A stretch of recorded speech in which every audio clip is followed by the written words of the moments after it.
gracias al pastor y al Señor por prestarme la estrada. Disculpas de antemano si me tengo que ir rápido, que me están esperando. Y cuando venía por aquí en el metro cambió el Señor mi mensaje. Y quisiera hablaros de las aflicciones, del dolor, de las penas. No sé por qué, quizás esto no sea para todos, pero quizás haya alguien que esté pasando por momentos difíciles y los que vendrán.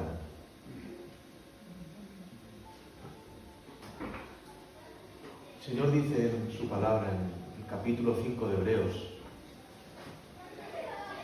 verso 8.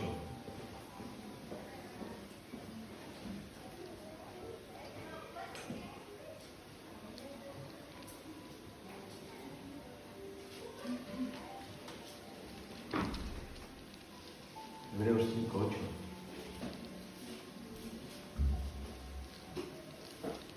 Dice así la palabra del Señor. Y aunque era hijo, por lo que padeció, aprendió la obediencia. Repito el texto, y aunque era hijo, por lo que padeció, aprendió la obediencia. No estamos exentos de sufrir los cristianos. Muchas veces el que más tiene que dar es el que más sufrimiento acumula.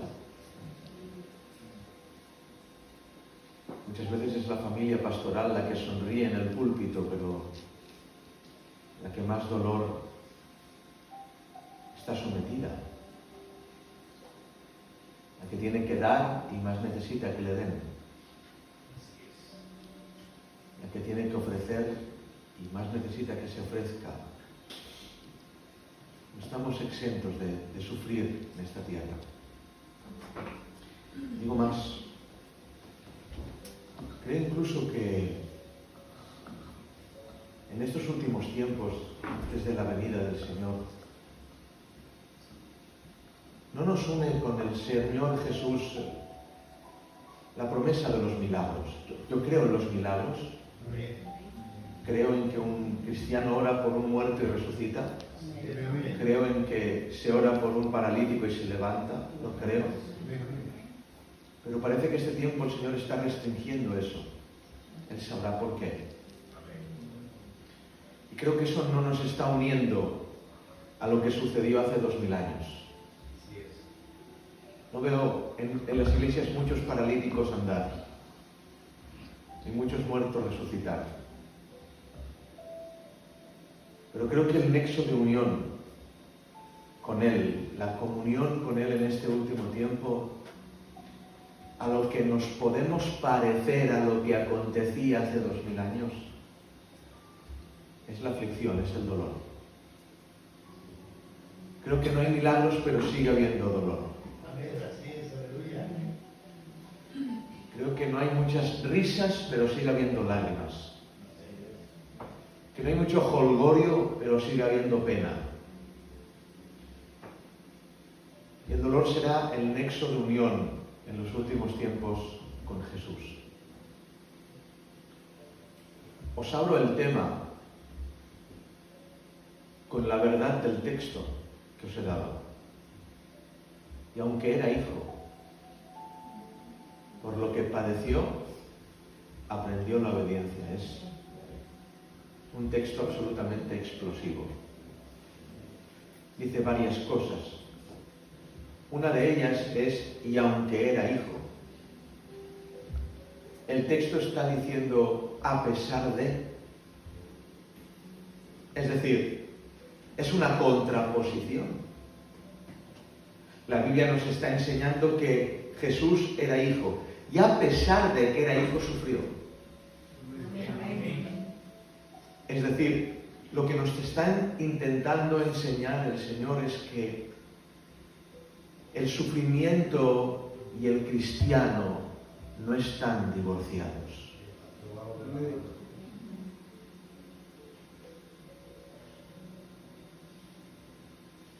El sufrir y el padecer y el cristianismo no están divorciados. Creo que hay una boda, un casamiento entre el cristiano y el sufrimiento. Lo que nos dice el texto es que aunque Jesús era hijo y lo que le debería de esperar al hijo es la felicidad, el gozo, el jolgorio, la distensión, el ser feliz, aunque era hijo, le deberían esperar estas cosas, pero lo que le esperó es padecimiento, dolor, sufrimiento. Es una locura de que al que tenía que heredar el gozo heredó sufrimiento en realidad. Y en su servicio se añadió dolor. El apóstol Pablo habla en Romanos 8. ¿Quién nos separará del amor de Dios? Tribulación, angustia, hambre, desnudez, ni lo alto ni lo profundo. Gloria a su nombre, aleluya. Ni principados ni potestades, ni lo que pasó ni lo que tiene que venir. Nada ni nadie nos separará del amor de Dios, que es en Cristo Jesús, Señor nuestro. Continúa el apóstol Pablo hablando un misterio, explicando que antes en estas cosas, ¿en qué cosas? En tribulación, en angustia, en hambre, en desnudez. Añado, en incomprensión, nadie me entiende, en la soledad, nadie me comprende. Aun en todas estas cosas, dice el apóstol, somos, hermanos, ¿qué significa más que vencedores? Yo sé, nos han enseñado en la tierra a lo que es ser vencedor. Ayer el Barça venció a Las Palmas. Pones a dos púgiles en un ring y el que tumba a otro vence. Eso es ser vencedor. Pero, ¿qué significa más que vencedor? ¿Qué término es este? Me asombró, me extrañó. ¿Qué significa más que vencedor? Sé lo que es vencer, pero más que vencer, ¿qué significa, hermanos? Antes en tribulación, en angustia, en hambre, en desnudez, en estar lejos de la familia, en no poder vestir de luto por no poder ir a un país y llorar a tu madre. Antes en todo eso no dices somos vencedores, eso ya sería mucho. Dices somos más que vencedores. Repito, dos boxeadores, uno tumba al otro y lo venció. Hay un vencedor. Pero ¿qué significa ser más que vencedores? Y entendí el término. Más que vencedor significa no solamente vencer la tribulación, la angustia, el hambre y la desnudez, sino subordinar lo que venciste. Eso es muy elevado, hermanos. Poner en servidumbre todo eso para una gloria mayor.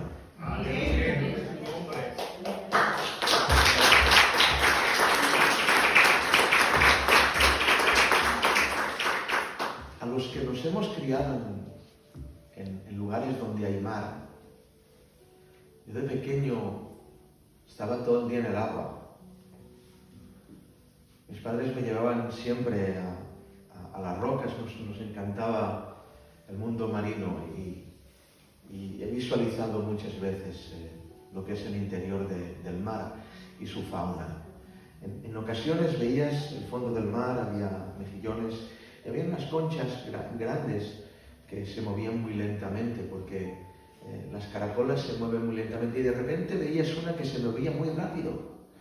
Cuando yo buceaba, la agarraba, veía algo diferencial a las demás. Unas eran muy lentas, casi no se movían, y esa se movía muy rápido. ¿Por qué? Porque un cangrejo había matado a la babosa, se había quedado con la caracola y había usado esa casa para su protección. Eso es ser más que vencedor. No solamente mató a la babosa, sino que la usó para su protección. Lo que está tratando de decir Pablo es que el dolor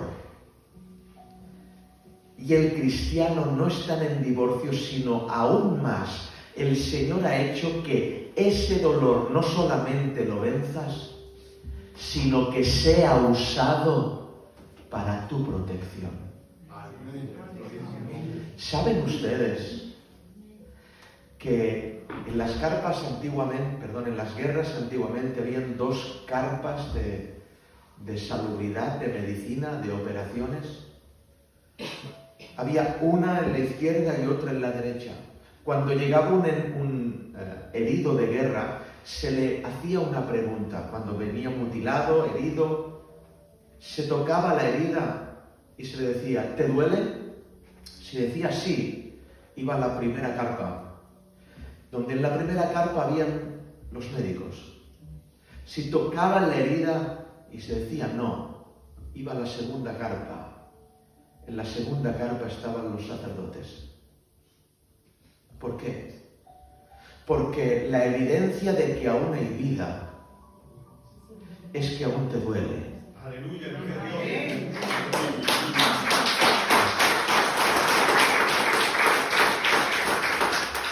El dolor es una evidencia de vida.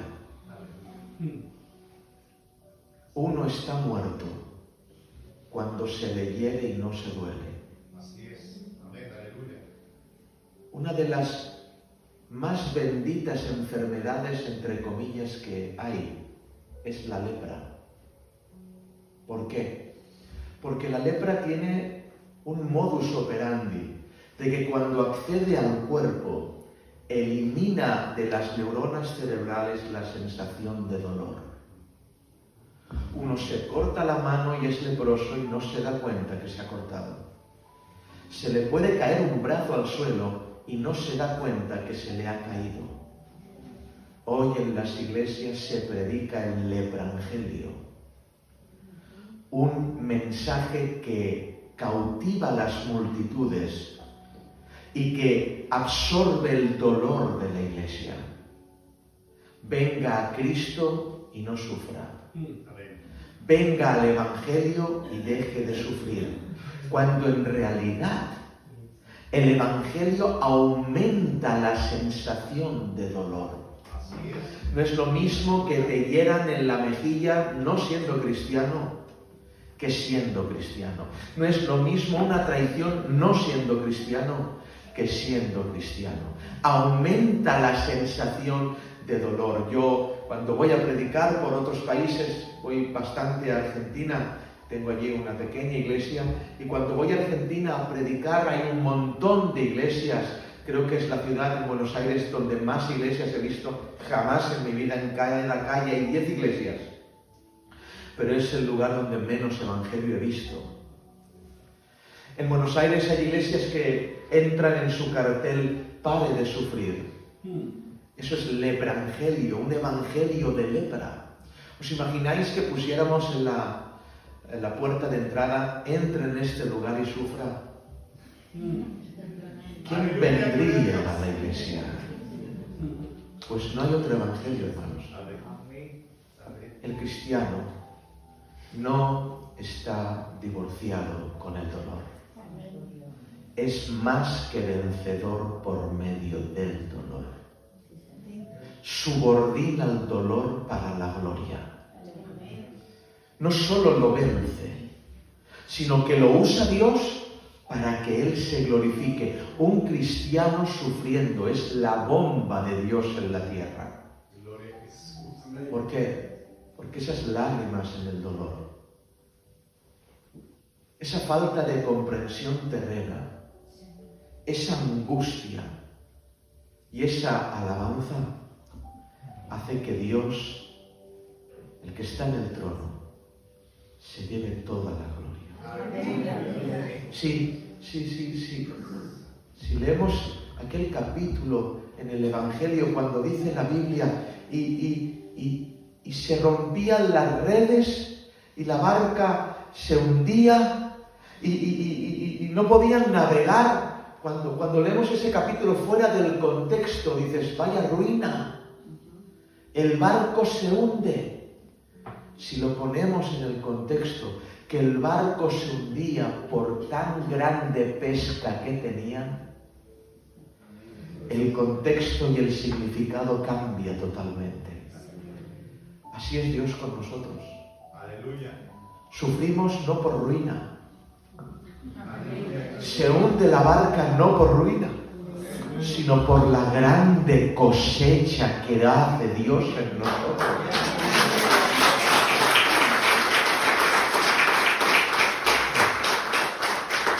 No, la cosecha no será dinero. Amén, amén. Aleluya. La cosecha no será felicidad. La cosecha será gloria de Dios. Que eso no se puede comprar en el Corte Inglés. ¿Cuántos ricos quisieran comprar un segundo de lo que usted tiene? Esa paz de Dios. ¿Cuántos quisieran? Yo tengo el Dios de Daniel. Sí, yo lo tengo. Yo tengo el Dios de Daniel que ¿saben qué sucedió cuando Daniel entró en el foso de los leones? Que selló la boca de los leones. Yo creo que Daniel sí olía carne, que era un hombre como nosotros, pero el Señor selló la boca, cerró la boca de los leones. ¿Y saben qué? En ese momento el rey de Babilonia pregunta, ¿has resistido, Daniel, a los leones? Y Daniel dice, mi Señor les tapó la boca. No es mérito mío, ha sido mérito de Él. ¿Y saben qué? El Señor Dios Todopoderoso se pone una chapa aquí, una medalla bien grande. Soy el Dios que tapa la boca de los leones. 100 años después, continúa con esa medalla resplandeciente. Soy el Dios que tapa la boca de los leones. 200 años, 300 años, 400 años con la medalla, el Dios de Daniel que tapa la boca de los leones. 500, 600, sobre los 650 años aproximadamente. Unas familias con el Dios de Daniel se enfrentaban en el circo romano a la prueba de Daniel. Y el Dios de Daniel tenía en su pecho la medalla brillante de que Él es el Dios que tapa la boca de los leones. ¿Os imagináis al padre agarrando al hijo? Hijo, tranquilo, tenemos al Dios que tapa la boca de los leones. A la abuela agarrando a la nieta, tranquila hijita mía, tenemos al Dios que tapa la boca de los leones. Y salían al circo romano en confianza, pero el Señor hace así, se quita la medalla y la echa al suelo. Salen los leones y el león se come al padre, la leona se come a los nietos y todos mueren en el circo romano. ¿Qué ha pasado, hermanos? ¿Qué ha pasado con Dios? ¿Qué ocurrió? Ya no es el que tapa la boca de los leones. Pero no acaba ahí la historia. El Señor tiene una medalla más brillante, que la agarra y se la pone. ¿Qué medalla? Cuando salieron los leones, a pesar de que se comieron a las familias, aquellas familias murieron cantando. Gloria a Dios. El Dios que tapaba la boca de los leones ha cambiado la medalla por el Dios que consigue alabanza y gloria por aquellos que sufren por Él.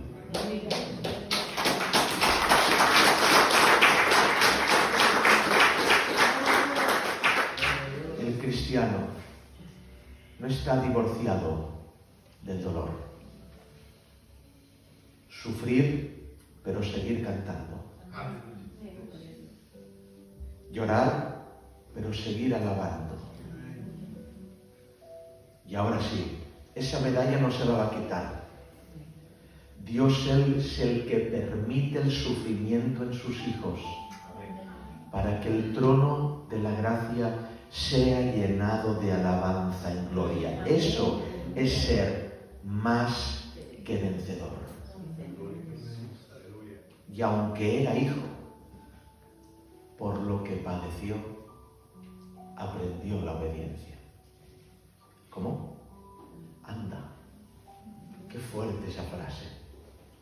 Hermanos, ¿qué se le puede enseñar a Jesús? Él es el Dios Todopoderoso. Empiezo a decir títulos: el Alfa y el Omega, el principio y el fin, el primero y el último, el Dios Todopoderoso, omnipresente, omnisciente, omnipotente, inmutable. Si alguien está buscando misterios del mundo espiritual, él ya lo sabe. Él decía: yo veía a Satanás caer desde el cielo. ¿Tú lo has visto? Sí. Quien quiera buscar misterios en la sanidad física, él los tiene. Por ejemplo, escupió en tierra e hizo lodo, lo puso en los ojos de un ciego y lo sana. ¿Qué se le puede enseñar a Jesús? Si alguien quiere escudriñar los misterios de los postreros días, él ya lo sabe. Aumentarán los terremotos, la tierra será confundida por el bramido de las olas, oiréis rumores de guerra. Él ya sabía todo, lo sabe todo. Si alguien quiere escudriñar los misterios de la eternidad, él ya lo sabe. ¿Creéis en Dios? Creed también en mí. En la casa de mi Padre muchas moradas hay. ¿Qué se le puede enseñar a Jesús? El misterio de los juicios, ya lo sabe. 2 estarán moliendo, uno será tomado, otro dejado. 2 estarán en la cama, uno será tomado y otro dejado. Él lo sabe todo, el misterio que hay en el corazón del hombre. La Biblia dice: y Jesús sabía lo que había en el corazón del hombre. Lo sabe todo, lo sabía todo. ¿Qué rabino le puede enseñar? ¿Qué maestro puede acercársele? ¿De quién puede aprender? Con 12 años entró en el templo. Y aquellos maestros de la ley barbudos se asombraron de cómo hablaba aquel niño en la fiesta de la Pascua. ¿Qué se le puede enseñar? Ni Hillel ni Shammai le pudieron enseñar. Los grandes maestros de aquella época le pudieron enseñar nada. Ningún rabino, excepto uno. ¿Quién era el rabino de Jesús? Os lo he leído.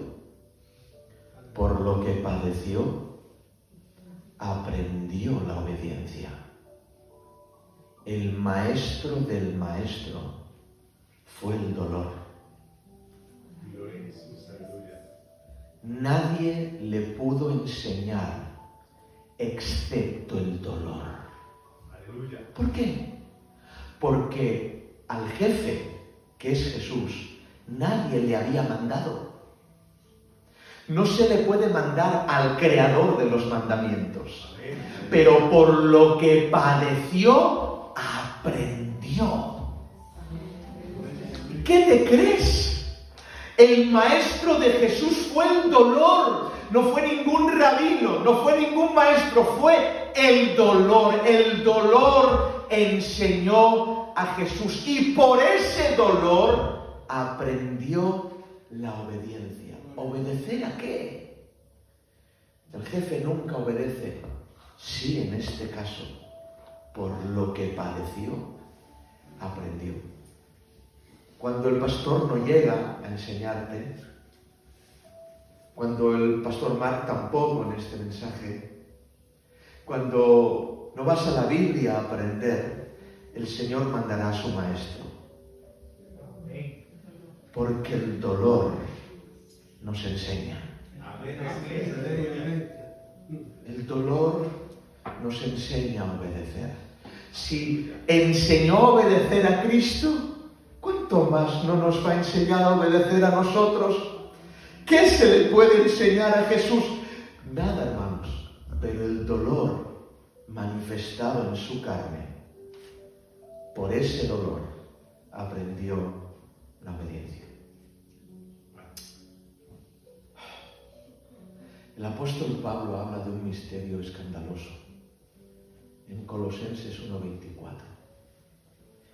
Y lo habla así: ahora me gozo en lo que padezco por vosotros.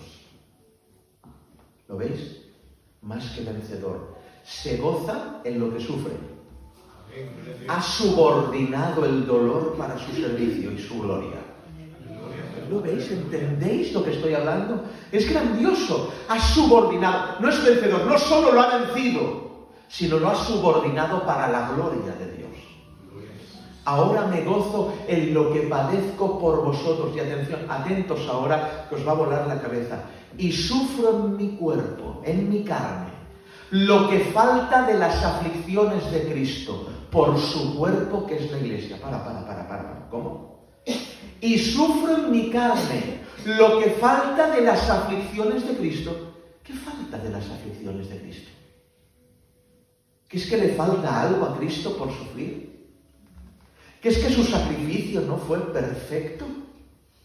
¿Qué falta de las aflicciones de Cristo? Pablo lo dice: y cumplo en mi cuerpo lo que falta de las aflicciones de Cristo por su cuerpo, que es la iglesia. ¡Qué misterio! ¿Saben qué está diciendo Pablo? Pablo está diciendo: la cabeza está en el cielo, pero el cuerpo sigue estando en la tierra. Y mientras el cuerpo esté en la tierra, seguirán habiendo aflicciones para el cuerpo, torturas para el cuerpo. Seguirá viniendo Roma a torturar, los fariseos a golpear. Sufro en mi carne lo que falta de las aflicciones de Cristo por su cuerpo, que es la iglesia, con una diferencia. Cuando Cristo sufrió en su cuerpo las aflicciones de la cruz, su Padre le dio la espalda.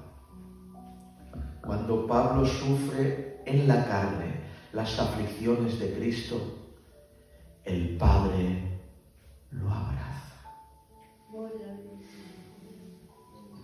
Es como si se desquitara el Padre. Es como si el martirio de un padre por no poder abrazar a su hijo cuando estuvo en la cruz provoca que ahora, cuando usted sufre, venga corriendo a abrazarle. Amén.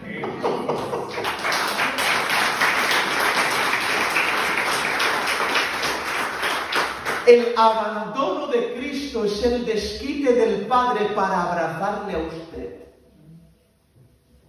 Es por eso que somos más que vencedores. Porque en el sufrimiento, en ese sufrimiento en nuestra carne, en esa incomprensión, en ese dolor, en ese luto, en esa herencia de dolor para su cuerpo, que es la iglesia, está el abrazo del Padre. Y termino aquí. Aunque era hijo, por lo que padeció, aprendió la obediencia.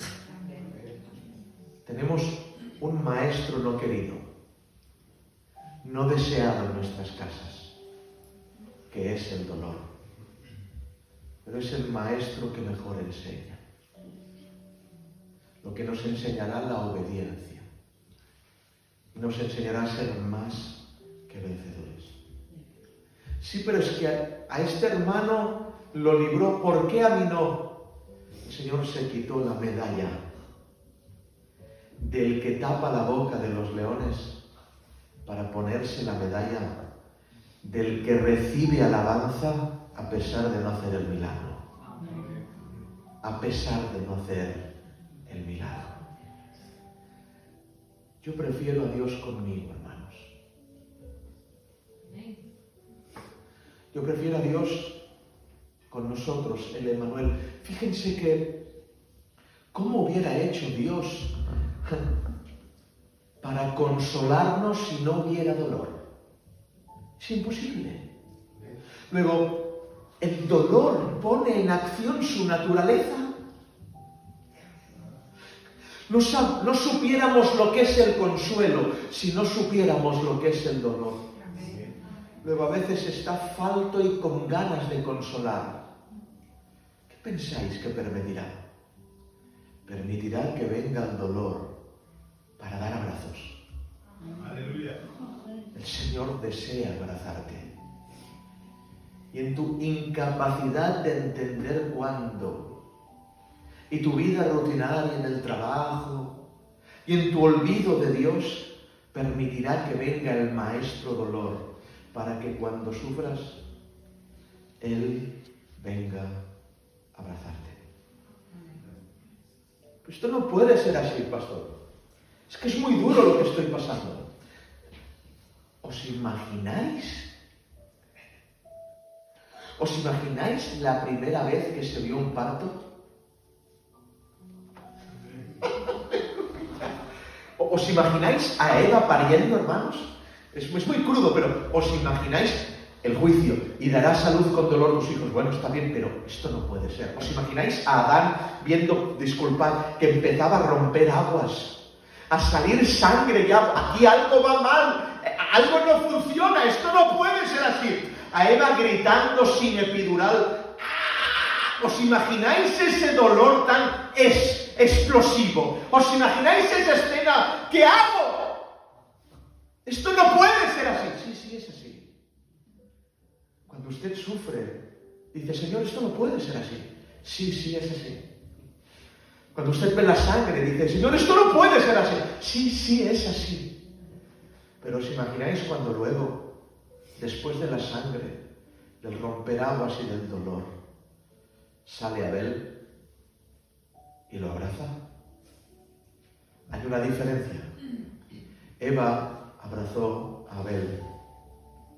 Cuando usted termina de los dolores de la sangre y de romper aguas, quien nace es Cristo. Usted abraza al niño. Eso es ser más que vencedor.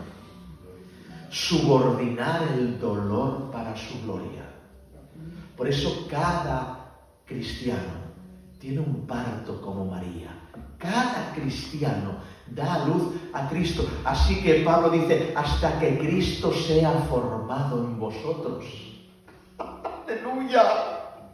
¿Entendéis? Esto no puede ser así. Sí, es así. No puede, es imposible tanto dolor. Sí, es así. Porque he aquí que un niño nos es nacido, hijo nos es dado, el principado sobre su hombro, y se llamará su nombre admirable, consejero, Dios fuerte, Padre eterno, príncipe de paz. El tema está en que si no hubiera epidural, ¿cuántas mujeres parirían hoy? Si no hubiera anestesia, ¿quién se atrevería a quedar embarazada? Creo que bien pocas. Hermanos, el Evangelio no tiene anestesia. Para dar a luz a Cristo no se puede poner epidural. Hay que sufrir dolores. ¿Hay alguien aquí que esté conmigo? Vamos a orar.